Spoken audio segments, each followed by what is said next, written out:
Hello, I'm Jay Hirsch, Director of Administration of Columbia's ERM program. I'd like to welcome you to tonight's panel, Managing Cyber Risk, the Clear and Present Danger. Before we start, I'd like to tell you about some of our upcoming events. On all Thursdays, we have our Exploring the Power of Mindfulness seminars. On Fridays, we have our Coding for ERM seminars. And on Saturdays, we have both our IQRM and our Intro to Finance seminars. Our next panel will be on February 15th, Weathering the Storm of Climate Risk. Next slide, please. And now I'd like to introduce tonight's moderator, Torben Ostergaard. Torben. Thank you very much, Jay. Good evening, everyone. My name is Torben Ostergaard, and it is my pleasure to be hosting the event tonight. I am currently serving as the president and CEO of Spinnaker Insurance Company. And as you will see there when you read my bio, I have had the fortune to be a risk officer and working in risk management in the financial services industry for over 25 years. And maybe I should start out by just congratulating all the students that are here with us tonight. I'll tell you, when I started my career, there was no such thing as a degree in enterprise risk management. But I was fortunate enough to learn along the way in banks and investment management companies and insurance companies. But I firmly believe that you're going to get a first-class degree here at Columbia University. I'm very, very pleased to see on behalf of the profession of risk professionals that Columbia has put together such a comprehensive and fantastic program. And I think what you'll find, I have seen an increasing demand over the 25 years I've been a risk officer. And I am certain when I say that I think we'll continue to see that progression in the field, and that you're just going to have a number of job opportunities as you go forward in your career as well. So the very, very best of luck as you take this fantastic degree. It is tonight my pleasure to introduce my friend and also former colleague from USAA, where we served together, Gary McCallum. I will tell you, for the last 10 years, before I joined Spinnaker Insurance Company, I acted as the chief risk officer for USAA.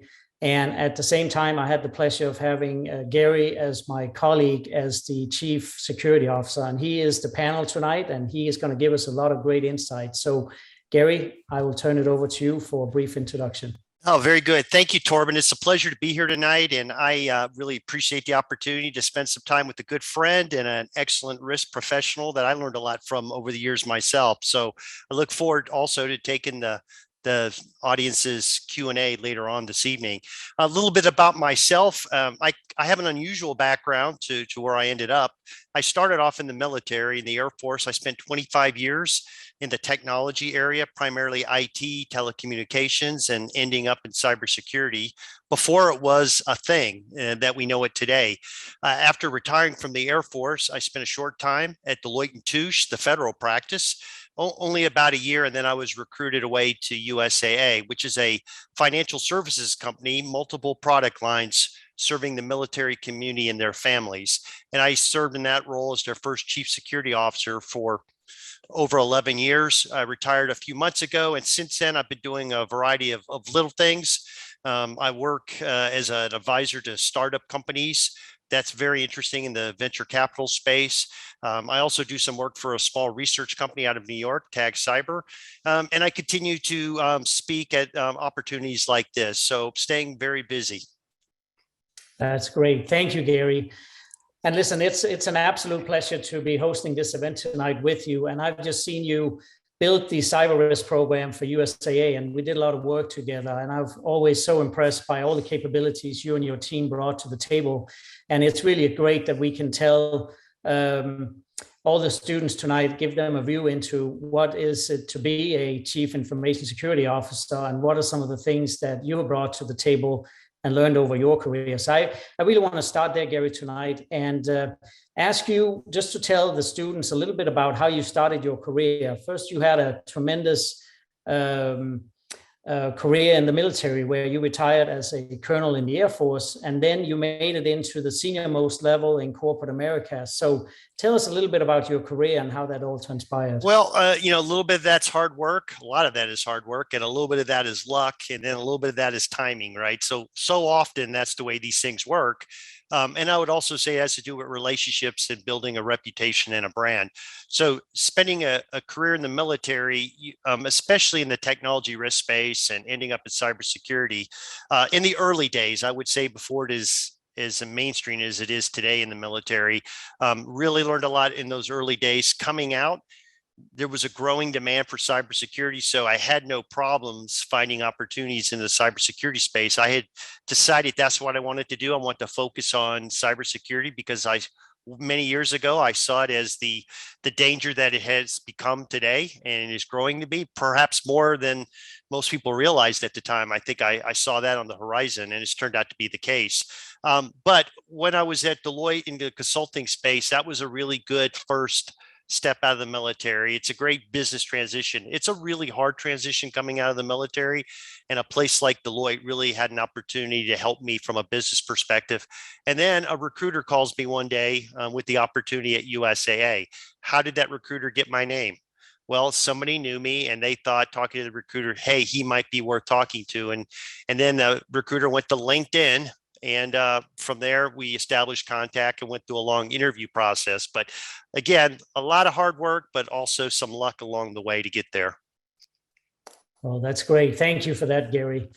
Well, let's look at the content of the event tonight. So Gary and I will cover these 4 or 5 areas. First, a little bit about what is the state of the current cyber risk environment. And we keep seeing headlines in the news, and there's a lot going on in this field. So as an aspiring risk manager, where we have many of them on the event here with us tonight, you're going to hear from Gary's firsthand experience and working as a risk officer. What is he seeing out in the environment today? Then we're going to talk a little bit about what does that mean for the business community. And also, very importantly, our government is regulating a lot around cybersecurity risk because it's impacting everyday life in America, and there's a lot of precautions to take there. So the regulators are playing an increasing role. And then Gary is going to talk about what are the main components of a cyber risk program. And I think as you go to your ERM education, you get a lot of theory around how you build these programs. And I think you're going to learn a lot from Gary's view here of what are the main components of a cyber risk program, how you build them, and what are some of the key controls you got to put in place. And then finally, I'm going to ask Gary to give us a little bit more insight on what he really learned in the US military and how can that be applied to the private sector and how we live life in the United States today. So with that, Gary, tell us a little bit about the current state of the cyber risk environment.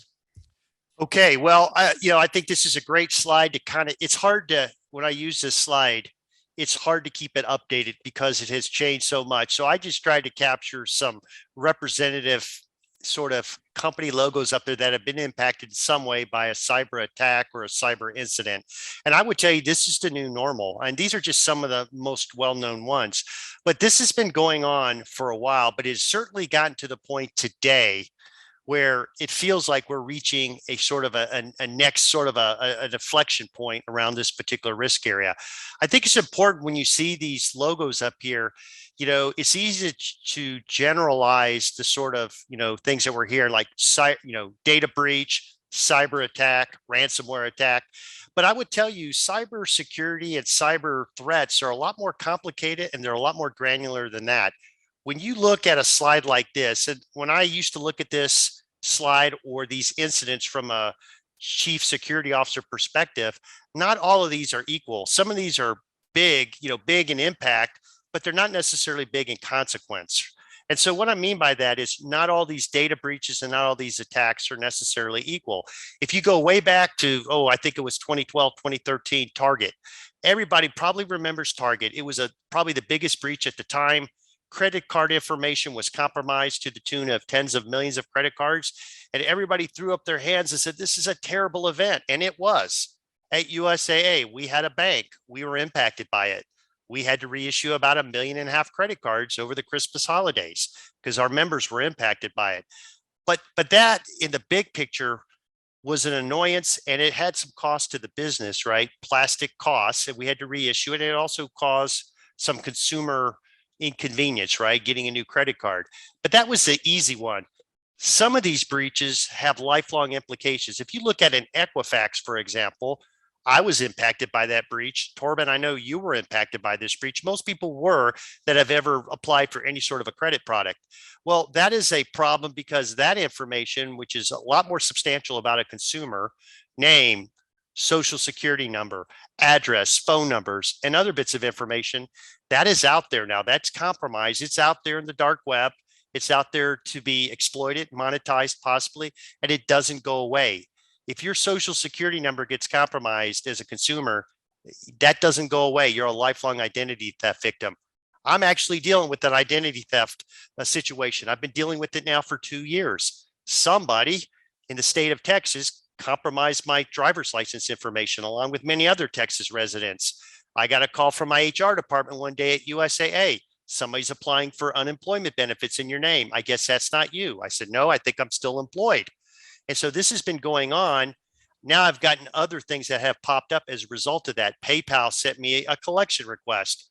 Nope, I didn't make that payment. So some of these things have a lot more implications from a consumer perspective or a company-wide perspective than others. Now, going back to, I think, the other question, this is the current state. But Torben, you might ask me, hey, are things getting worse? And that is a valid question. We were talking about that earlier today. I do think things are getting worse. And I could tell you, there was a report that just came out coincidentally this week from the Identity Theft Resource Center. It's a nationally recognized nonprofit. And in their annual data breach report, they stated the overall number of data compromises is up more than 68% compared to 2020. And that record is a record number percent over the all-time high set back in 2017. So it's getting worse. Another interesting tidbit they came up with, ransomware related data breaches have doubled in each of the past 2 years. And at that current rate, that means that ransomware attacks will surpass phishing as the #1 root cause for data compromises this year, 2022. So clearly things are getting worse. We're hearing more about it. It's in the media all the time. If you look at the implications, there are both consumer implications, there's company implications, there's national implications, and there's international implications. So yeah, this is the sort of state of affairs today, but I would tell you, this is not necessarily new. Yeah, that's a great background. And I think we all share your view that not only is this getting more and more present in the news, but it's impacting real life, both among citizens, amongst companies and government agencies, and even some of our utilities and other things are under attack on a regular basis. So this is clearly a risk that continues to be in the forefront at every single boardroom and at the government and even our US military, as we'll talk about later. Gary, you talked a little bit about kind of what we are hearing, but go a little bit deeper into why we are hearing so much more about it today, and how has this been a wake-up call? Yeah, well, one of the things that troubles me a little bit is, especially in the aftermath of SolarWinds, which you may be familiar with that term. That was a supply chain event of a couple of years ago, and then Colonial Pipeline last year, which was a ransomware attack on a pipeline company that impacted the entire eastern seaboard of the United States. In the aftermath of those two high visibility cyber attacks, there was a lot of descriptions of, this is a wake-up call. We really need to do something. It drives me crazy when I hear that term. These are not wake-up calls. That implies that this is something new that we've never seen before. We have been dealing with cyber events for over 20 years. And all those ones that are listed in red, these are ones that I am personally familiar with. And it goes back to the late 1990s when I first became aware of some of the wake-up calls that the government and the military dealt with. But as you look at those events over the years, they transcend the military and the government. They go into the private sector, they go into state agencies, they go into the international realm.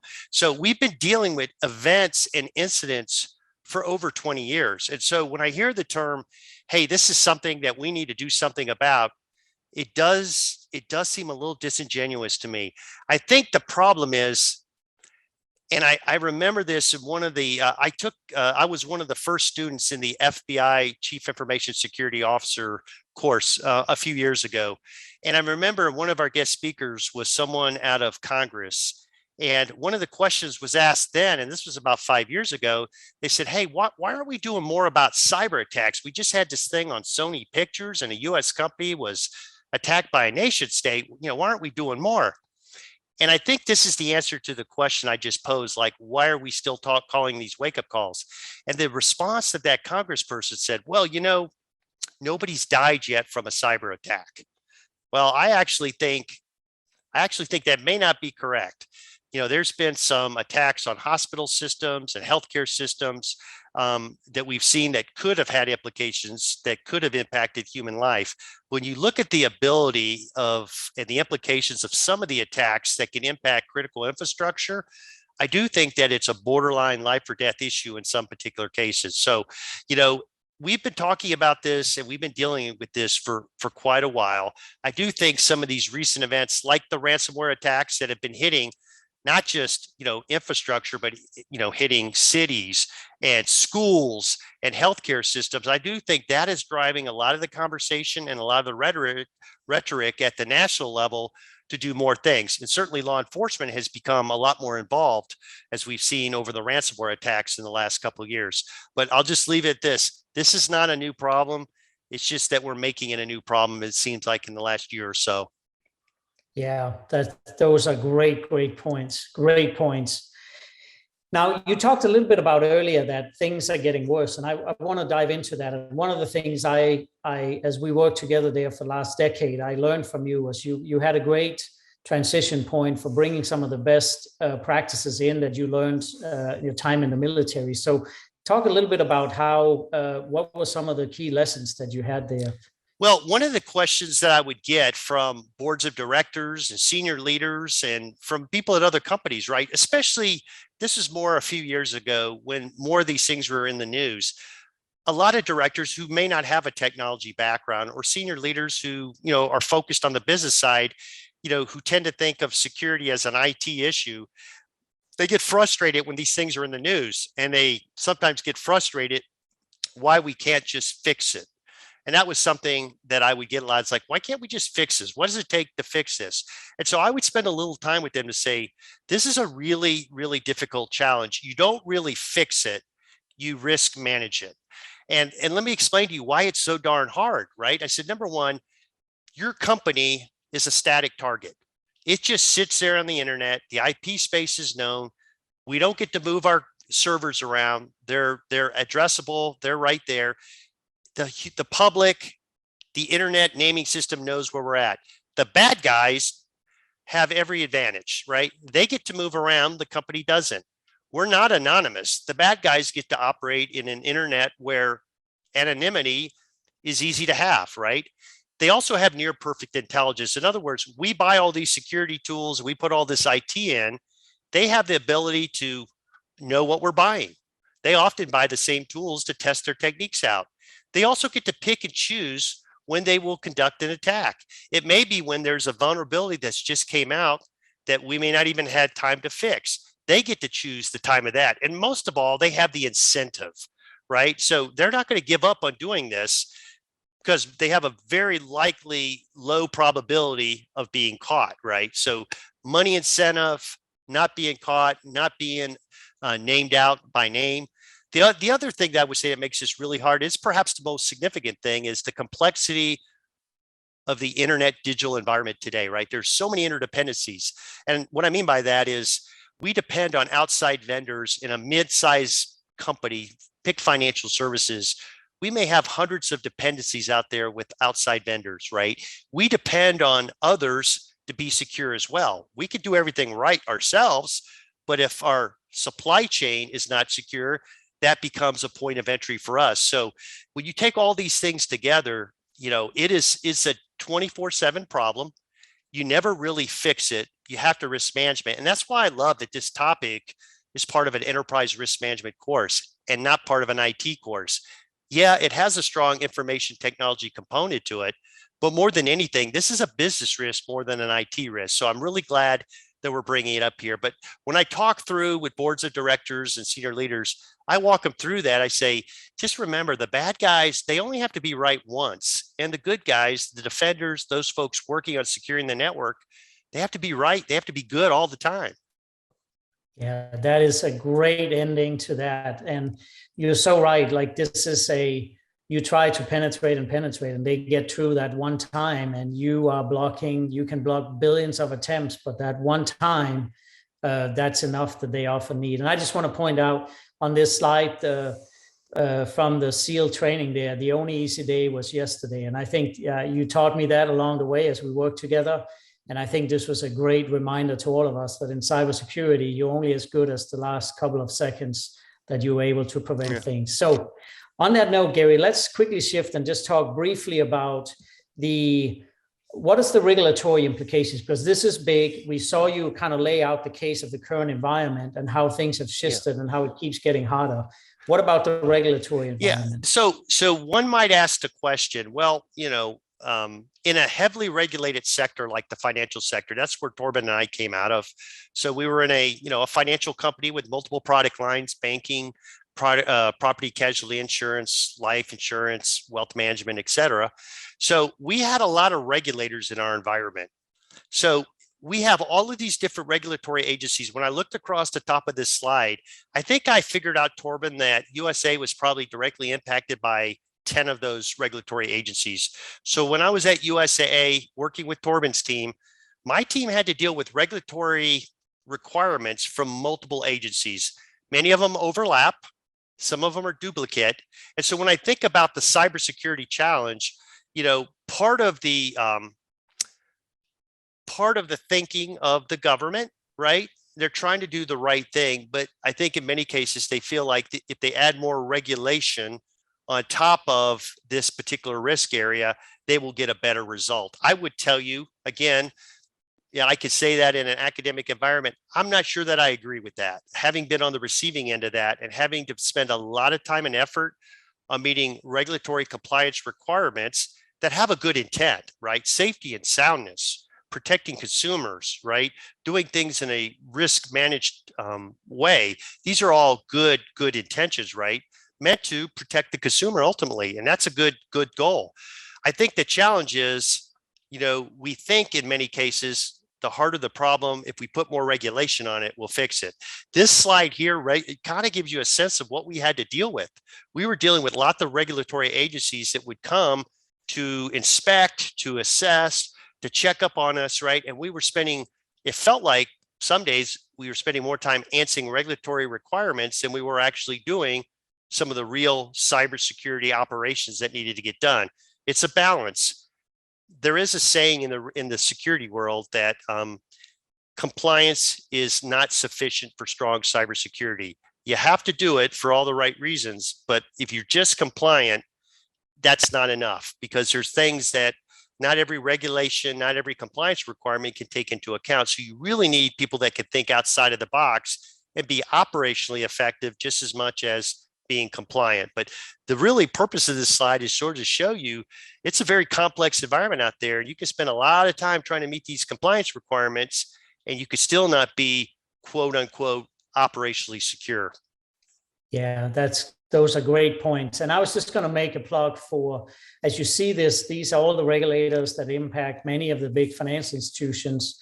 And some of our students that are online with us tonight, Gary, they will end up working in financial institutions. And I know from talking to Jay that introduced us here a few minutes ago that there's an external stakeholders class in your ERM program. And I think that's a really important one, because it does set the stage for how do you interact with not just the board and investors, but also with the regulators, and really managing through that ecosystem of all these external stakeholders is a very important job for any risk manager that's out there. Yeah. Now, Gary, I want to shift gears. We have like 3 slides that kind of shows the essence of how a cybersecurity program is built.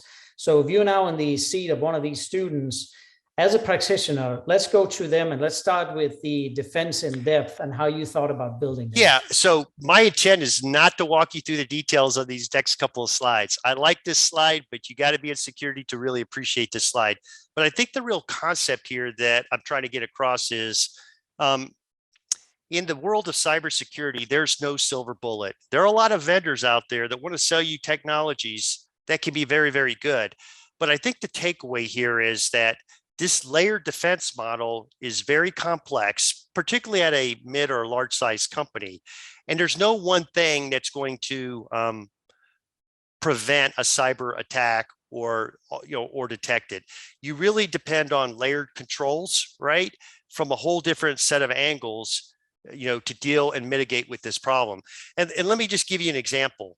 So, there's a lot of people that say, well, why I got a firewall, or, I have this tool, and all of that is good. But if you look at the basic security model that every security professional starts when they're getting certified and they're learning security, it's a basic model: prevent, detect, and respond. And so in the old days, lots of people would spend a lot of money and resources on the prevent side of the house, that firewall, an intrusion detection system, whatever the case may be, passwords, right, for the consumer facing applications. Prevention is important, but in today's world, it's not enough. And so you have to also invest in detection and then ultimately response. And at USA, my team, we focused on prevention, detection, response, and we implemented it this way. And so what this basically means is somebody might get through something bad, a phishing email might get through, a bad actor might get through, but the idea is if they get through, they'll get through to a certain point where then they'll be detected, and then you can respond to them in some manner, block, mitigate, turn off, whatever the case may be. And so that whole basic concept, prevention, detection, and response, we implemented it through a layered defense model. We call it defense adapt, but it's very complex. And these are layered controls, right? But this gives you an example, I think, view of sort of the complexity of this environment. But the other takeaway is no silver bullet. Where one tool may be successful, another tool may fail, right? And so you have to have overlapping controls. And that's how you have a chance at success in the very dynamic threat environment that we have, that we're all dealing with today. Yeah, that's great. In the interest of time, I'm going to shift us to the next set of building blocks that you had to put together. So why don't you talk about the major building blocks there? So, if you were going into an organization, right, and you were going to build a program, if you're starting from scratch, you got to have a standard that you're basing it on, right? And there's a lot of different standards out there. There's the International Standards Organization. But I like this one, which has been out a few years now. It's the National Institute of Standards and Technology. It's a government organization, and they came up with something called the NIST cybersecurity framework.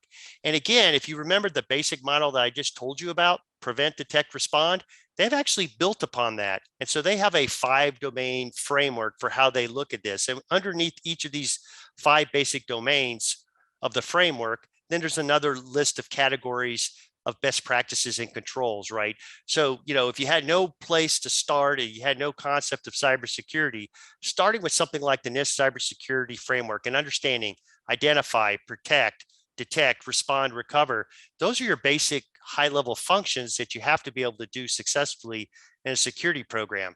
And then there's things underneath that which are really, really important. And you'll see something like asset management. Asset management is knowing all your hardware and all your software. You can't secure something that you don't know about. So they've organized it very well. There's nothing in here that's earth-shattering rocket science. In fact, most of the things that that I would show you, it's all about packaging, and maybe it's laid out a little bit differently, maybe easier to understand.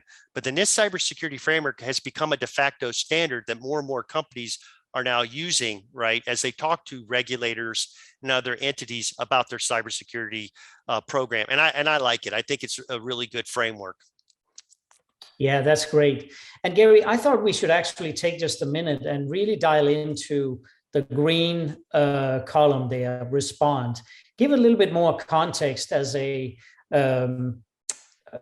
former CISO and security officer. So when there is an event, how do you plan for that? And what are the techniques you use? Yeah, it's a great question, Torben. And if you were to look across those five categories or those 5 high-level domains, response is the most important one, in my opinion, of all of these things.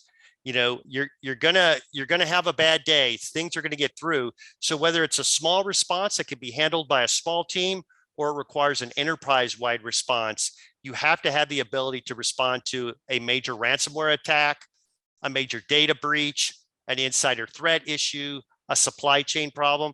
And so at USAA, as you recall, we had a very robust business continuation program. And that business continuation program was based on a model that the government put out through the Department of Homeland Security. And so we had a framework for how we would respond to almost any incident that could impact the company, right? From a major IT outage to a natural disaster. But we also made sure that we had a section of that was focused on cyber.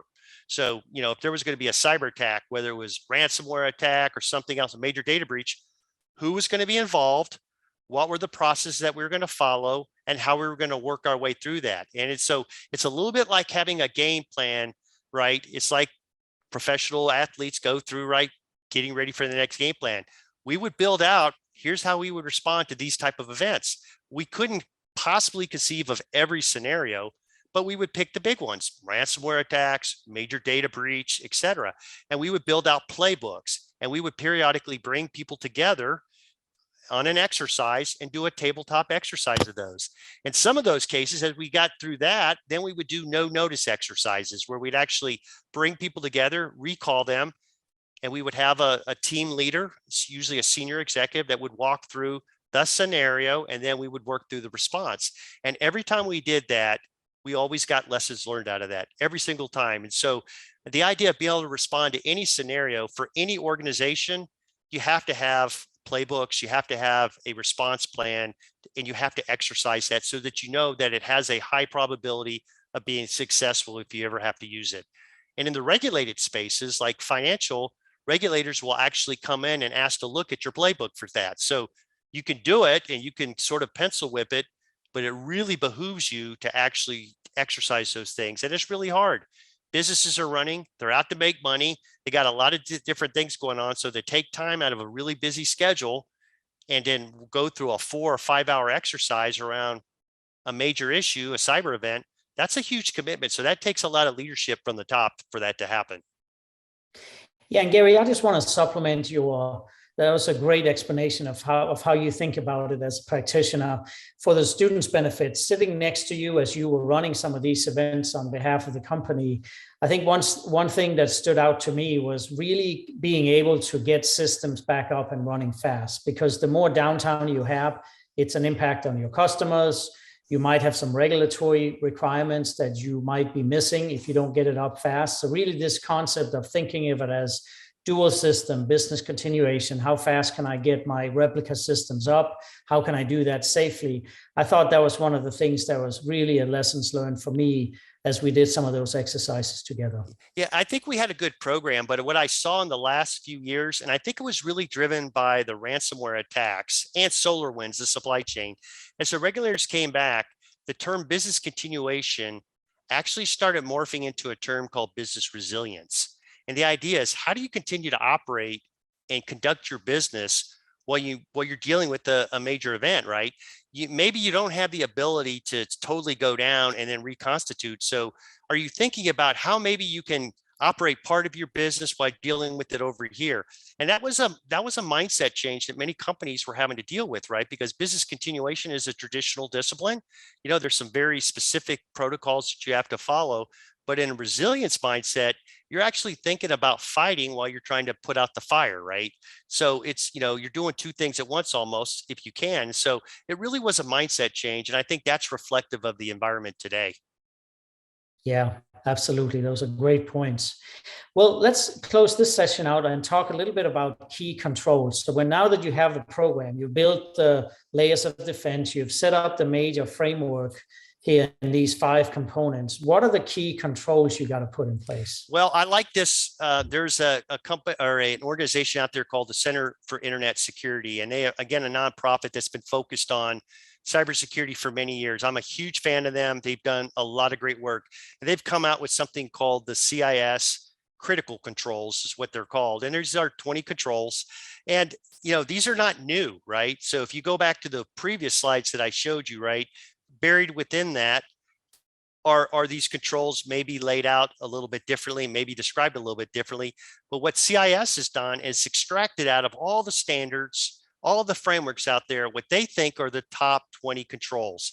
And these are based on all the attacks that are happening. If you go back and sort of do the forensics on them and understand how they happened, these are the controls that if you implement them properly, have the greatest success, the greatest probability of being successful in countering a significant attack. It doesn't mean you won't have a problem, but it's only 20, but these are huge, right? And so I like how they've laid it out. There's the basic controls. These are things, if you don't do these, you might as well not do anything else.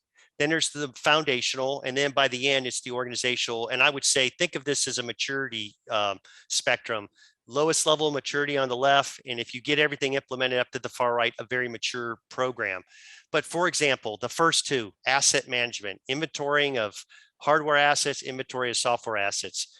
This is always a challenge for any organization, because you may have in a large banking organization, you may have hundreds of thousands of systems out there, endpoints, laptops, computers, servers, you name it.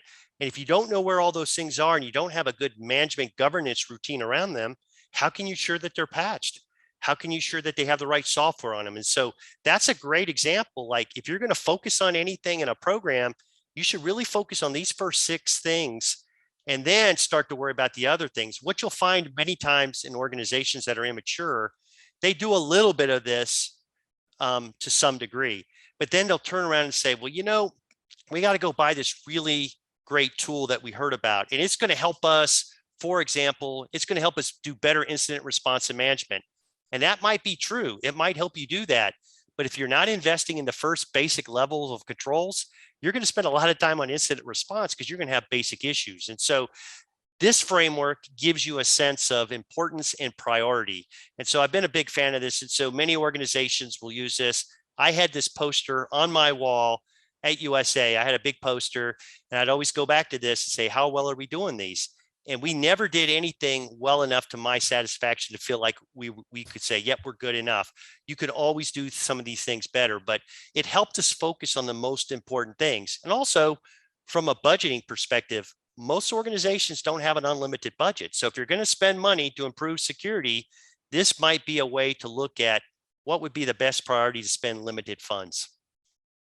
Yeah, absolutely. Those are great points. And I definitely know that we spent in our past, and I think also as a practitioner, it's really important that these got to be put together in the right sequence, and they got to fit together, and they got to work together for this to be working in the ecosystem. So very great overview there. Gary, before we go and talk about one other topic here, and we go to Q&A after that, I think this would be an appropriate time to maybe go talk a little bit about, go back to your military career as a colonel, and what can we learn from the U.S. military in this space? Well, the one thing that the military did a really good job as I was dealing with it is the military thinks of this as a 24/7 problem. And that was something early on years ago that I said, wait a second, this isn't a Monday through Friday problem. Bad things happen on holidays, especially on holidays, and they happen in the middle of the night. And so you have to have a system and a program that's designed to react as quickly as you can and not put it off until Monday if the problem's on a Friday. You know, the military is very good at having that operational mindset. So as I've come into organizations and came into USA, I was looking at everything through the lens of, are we operationally effective? Are we able to deal with something in the middle of the night as well as we could deal with it on a Tuesday morning at 10 o'clock when everybody's there? And so that's a different mindset. You know, you can address that through automation. You can address it with people. It's usually a combination of both. But what you can't do is say, I'll get to that tomorrow. Otherwise, the problem is not going to get any better. So I think that's the number one lesson that I brought with me, is having an operational mindset. And then there's a ton of leadership things that I learned along the way. But I would say the operational mindset, and I would say most companies have gotten that by now. I would say early on, as I came out of corporate America, that wasn't there. But I would say today, most companies understand this is a 24/7 problem. One other lesson I learned, and I'll just throw this out because I think it's a really important. There's some great technologies out there. And as somebody who's dealing with startup companies through the venture capital space, I'm really excited about some of the cybersecurity things that I'm seeing, particularly in the area of artificial intelligence. I think it's going to help us tremendously scale. But at the end of the day, for me, what I saw over and over, and I saw it in corporate America, was a really talented individual with skills and training is going to be worth any tool out there almost that you can have, because at the end of the day, you need somebody who can respond to alerts. You can automate a lot of things, but at the end of the day, there's still a human intervention at some level that's needed. So talent is really, really important. Yeah, absolutely. And this is becoming a field that's not only taught in this program here as part of the Columbia ERM program, but also an area that I'm seeing show up in other parts of the community I live in, where universities are offering classes in this and really educating the next generation of cyber leaders and risk leaders to really go into this very, very important space for the government, for all the major companies, and for the regulators. That's going to keep us all safe and shored up here.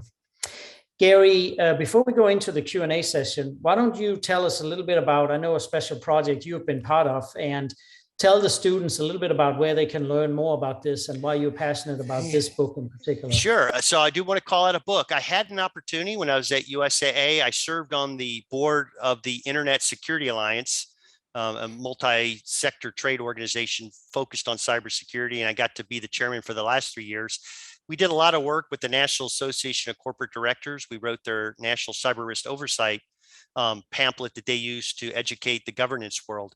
But somewhere along the line, we kind of looked around and said, one of the things that the Internet Security Alliance always stated, we said, hey, this is not an IT issue. Cybersecurity is a business risk issue. And it's actually a strategic issue in some companies.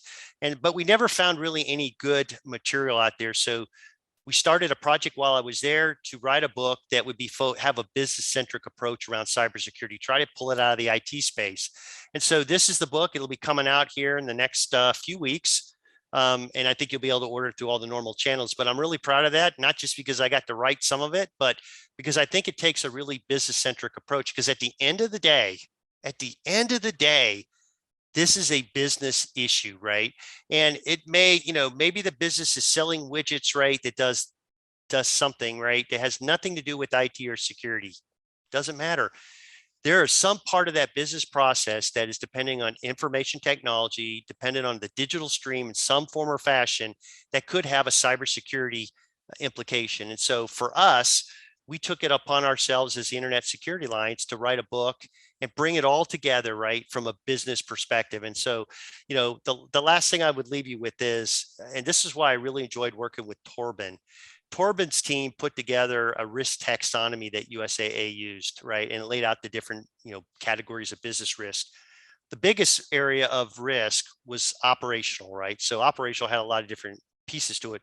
Cybersecurity was part of the operational risk, but it was one of the only risks that could impact the business, right, on the reputation side, the strategic side, the financial side, right, and so forth. And so when you think of it like that it's a cross-cutting issue, it can impact the viability of a business. And so this is our attempt, right, to address that from a business perspective. And so hopefully when it comes out, you'll have an opportunity to look at it.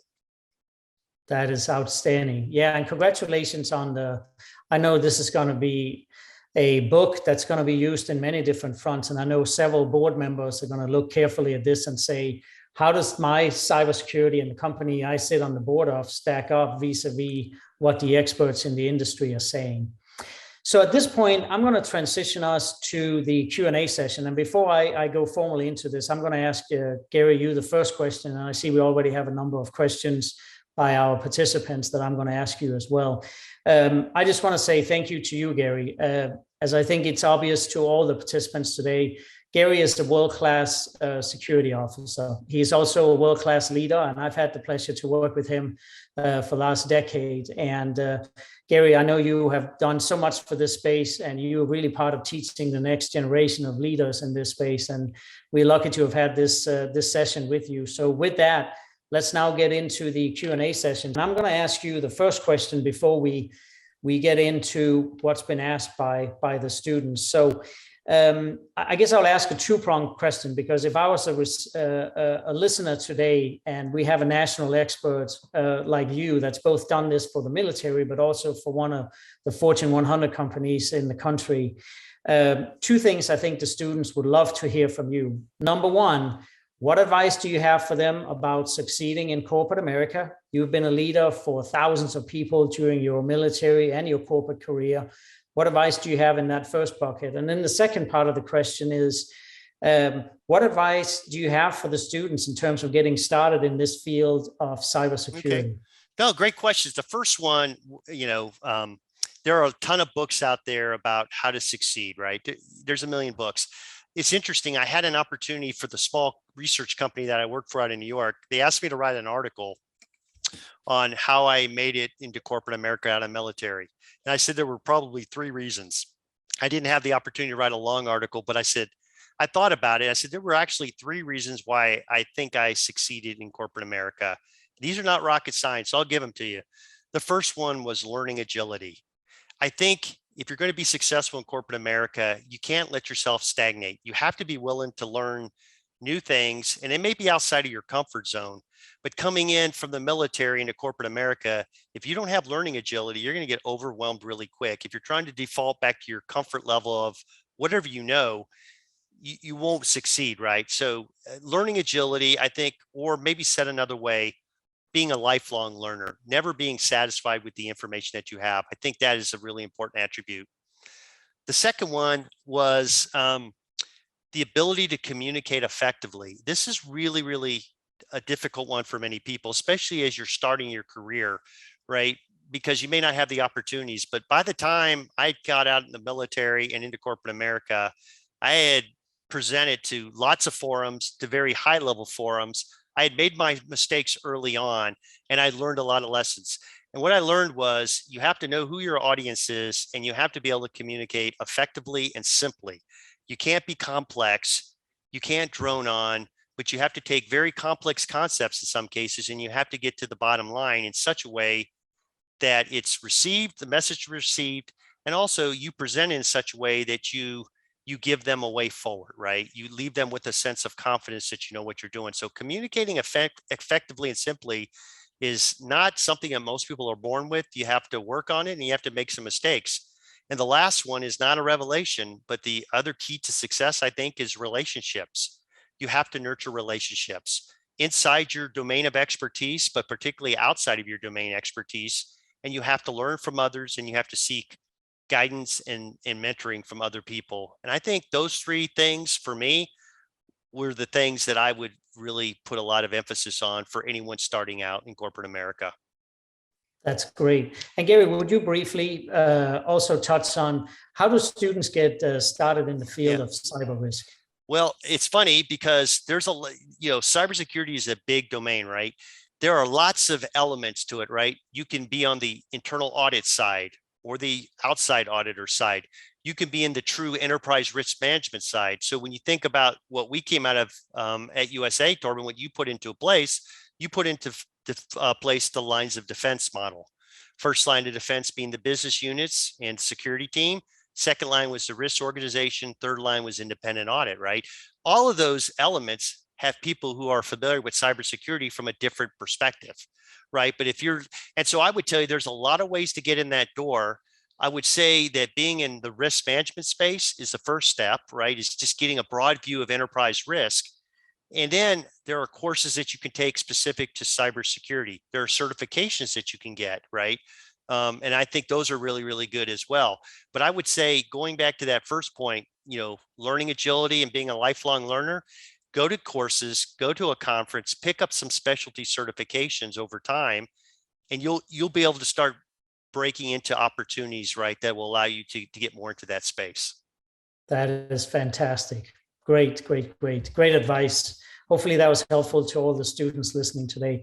Gary, we have some fantastic questions. I had a chance to just skim through them, and we'll see if we can get to all of them. We have about 10 minutes left. Okay. First question, from your perspective, with the digital transformation of traditional companies, what skills should be improved as a risk manager or ERM student to deal with these possible risks?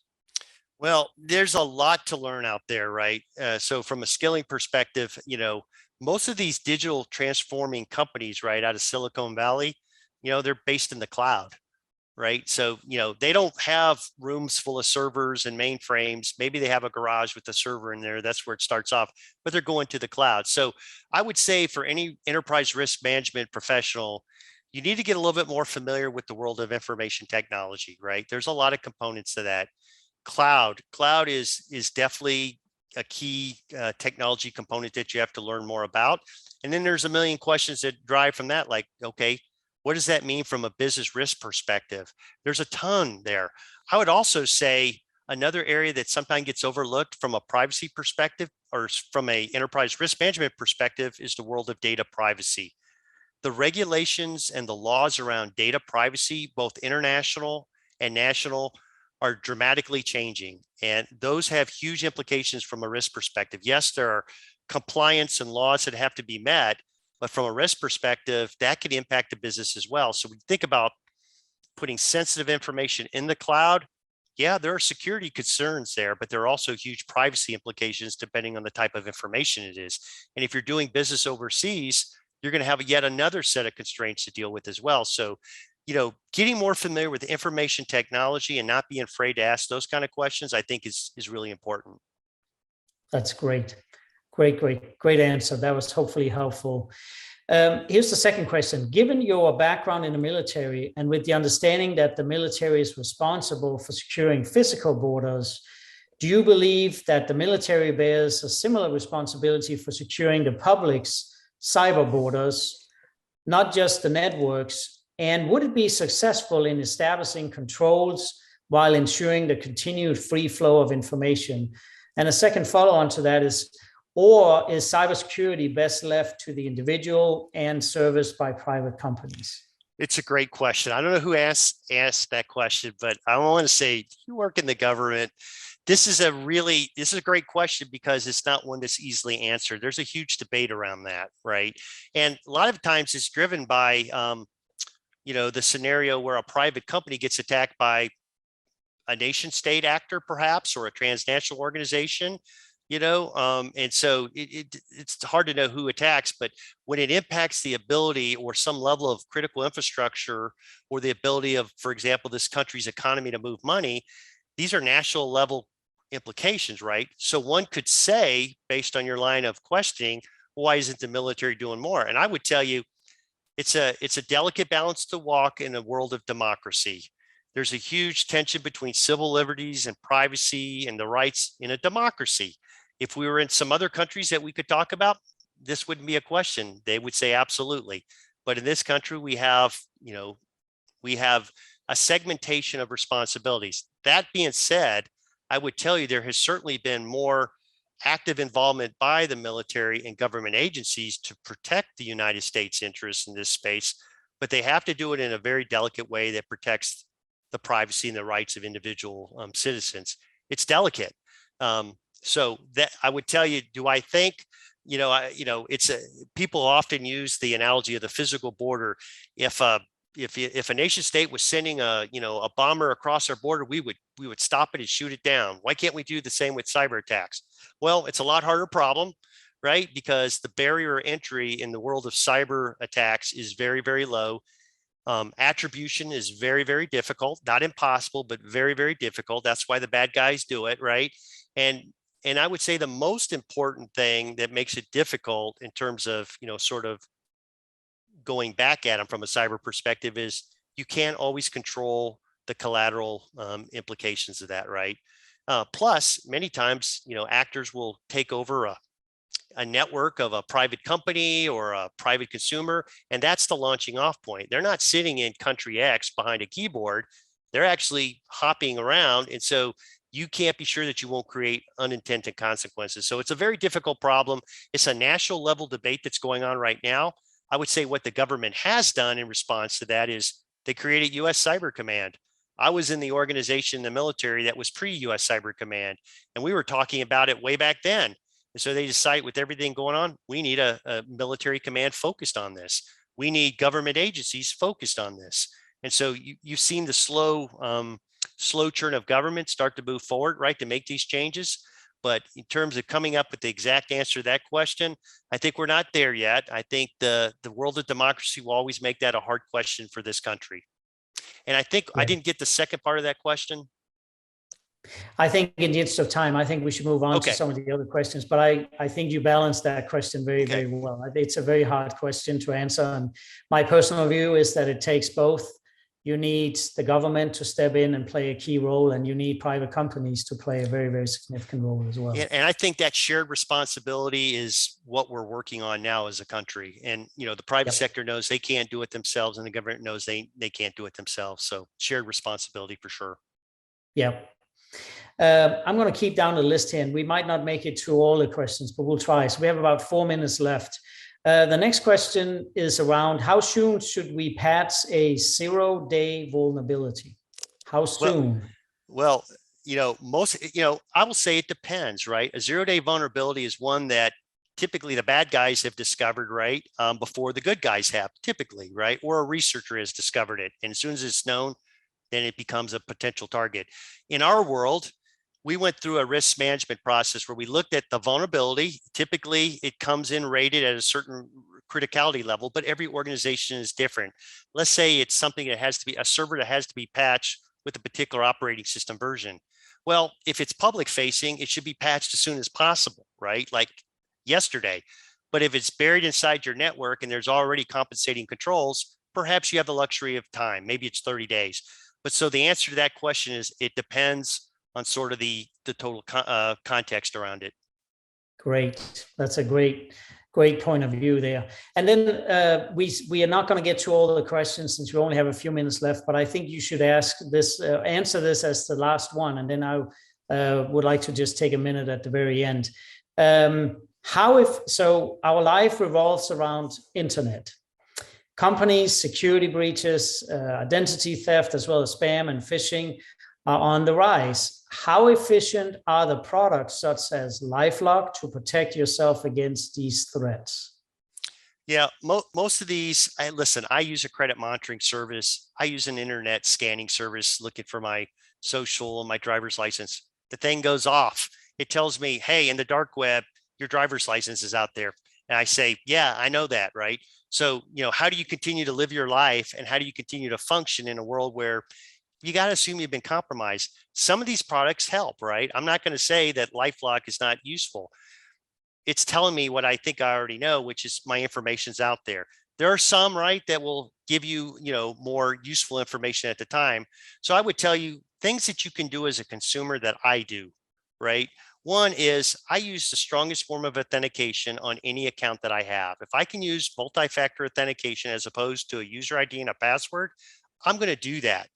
If I can use any sort of alert that tells me, hey, out of my banking account, you know, set the threshold. If X amount of dollars goes out of your account, you know, get an alert. I set all those alerts up, right? So I live a world of risk management, right? I do what I can do to operate in this world, but I'm not going to depend on a particular product, right, to protect me, because in most cases, they're notifying you of something that's already happened. It's good to know that, though. It's good to know that. Yeah, that's great. Thank you, Gary. And with that, unfortunately, we're out of time. But Gary, I just want to take a minute and say thank you to you. I think this has been an outstanding presentation. I think you did a great job getting through really what are the main foundations of how you think about cybersecurity and where it's going. And can't thank you enough for this special event here. And then I also want to say thank you to the faculty at Columbia University and the ERM program. I think this is as a practitioner, as you can hear from both Gary and I, we both have a lot of passion for this topic and risk management in general. We are both risk managers. We've both been in this space our whole careers. And even though we have different titles right now, you will always carry that with you. And even as a CEO and president of a company today, I find myself spending and using my risk experience every single day in my job.